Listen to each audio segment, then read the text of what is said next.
Welcome to Gallery Teachers Masterclass. My name is Anne Cuccia and I'm going to be talking about understanding and implementing differentiation.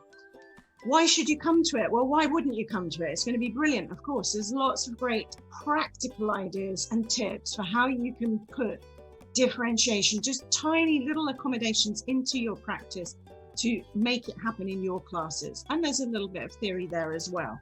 And how we can help, well, thinking about how we can help at the planning stage, in the classroom, at the teaching stage, at the assessment stage, and at the feedback stage, and looking at a single lesson, but also a series of lessons. So I hope that you'll find this a really good balance between theory, but plenty of practical ideas and tips that are suitable for novice teachers, right through to people with loads of experience. So I look forward to you joining me on my webinar.